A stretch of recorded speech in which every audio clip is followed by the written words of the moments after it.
Welcome to Radha's Kitchen. Enjoy this Kathiyavadi આખા ગુવારનું શાક.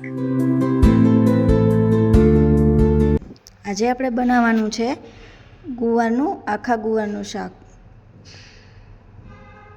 આખા ગુવારનું શાક બનાવવા માટે આપણે ગુવારની બંને બાજુથી ડીટીયા કાપી લેવાના.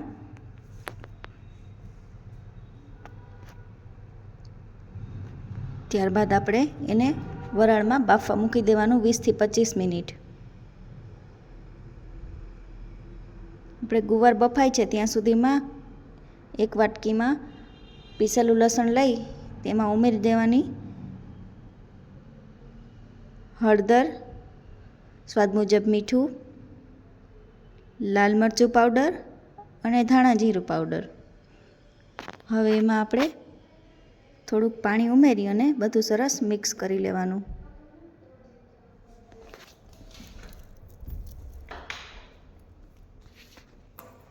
તો અહીંયા 3 ચમચી સિંગદાણા અને 3 ચમચી તલ પીસેલા લીધા છે. આપણે અધ કચરા પીસીને લેવાના છે.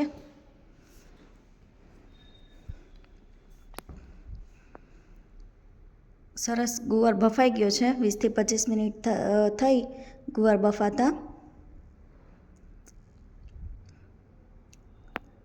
ત્યારબાદ આપણે એક પેનમાં તેલ ગરમ કરવાનું છે. તેલ તમે ઓછું વધારે લઈ શકો છો. એની અંદર જીરું ઉમેરી દેવાનું. ત્યારબાદ 1/4 કપ જેટલો ચણાનો લોટ ઉમેરી દેવાનો. એને ધીમા ગેસે શેકવાનું છે.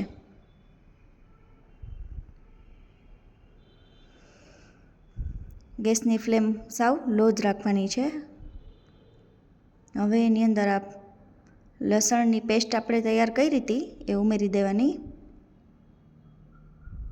એને સતત હલાવતા રહેવાનું.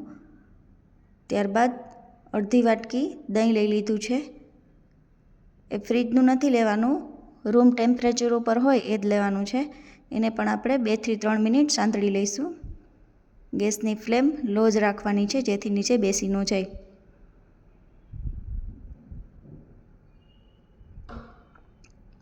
સરસ દહીંની ગ્રેવી તૈયાર થઈ ગઈ છે. ત્યારબાદ તેમાં સિંગદાણા અને તલનો ભૂકો ઉમેરી દેવાનો.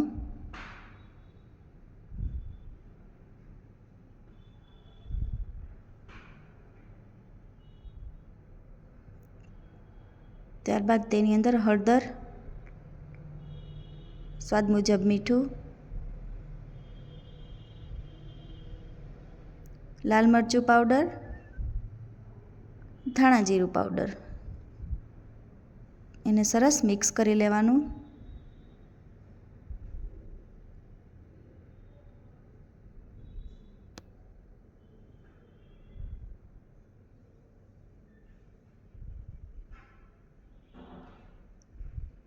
હવે તેની અંદર 1/4 કપ જેટલું જ પાણી ઉમેરવાનું છે.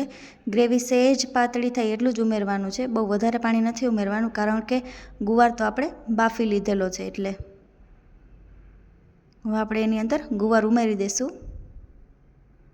એને સરસ હલાવી લેવાનો.